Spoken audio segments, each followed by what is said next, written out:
guys, the fog lights looked great, but the headlights are now looking really bad. So today is time to talk about some upgraded headlight bulbs.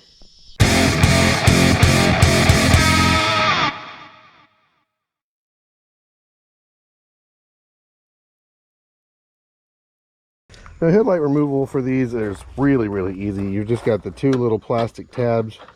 You pull them up and pull them out,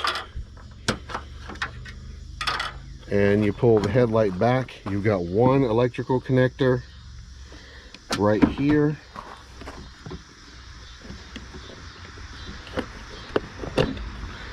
and it's out.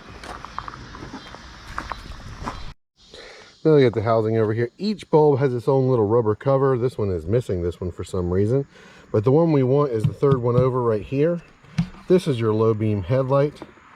So we're going to take this one out and we'll see how this new one fits. Okay, so with these I ran into a problem that you will not run into with the Grand Prix, because the Grand Prix use a different type of light housing.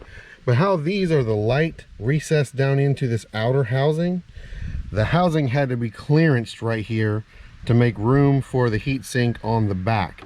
Now, this one has been missing this one for a long time, and I've never had a major problem, but these are really old housings I'm planning on throwing away later anyway when I get new ones, so I didn't really mind cutting them up. But that's something that you will have to think about with the Buick Regals. But the Grand Prix, your headlights will fit just fine because it actually sits outside of the housing and you don't have to deal with that. But what I had to do was I had to install it, look at where it was, and you can tell how it's clocked by looking at the cable.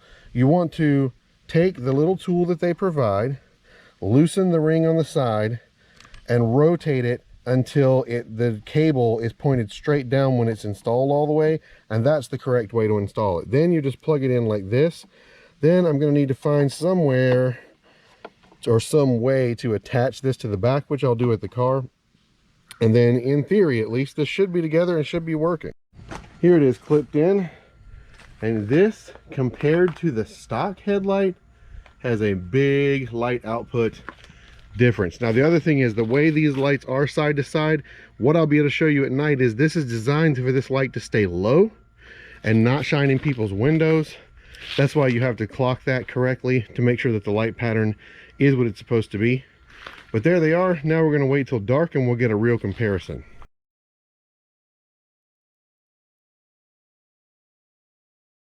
And when I went to do the second headlight, this is what I found. Look very closely here. That is the insulation completely falling off both of the wires that go to this headlight.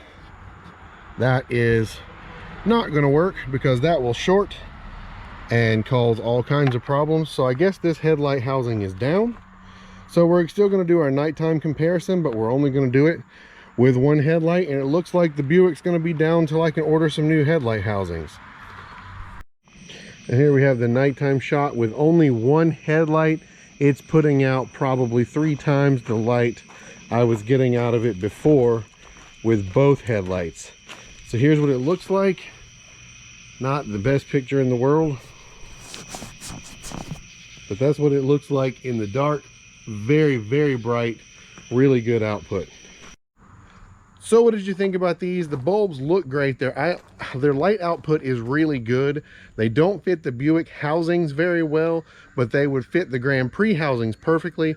So I still think they're good for W bodies. You may have to just check with your application how well they fit, how the back of your housing looks. But great bulbs, and Auxito do have all the different bulbs in there, so no matter what you have, they have them.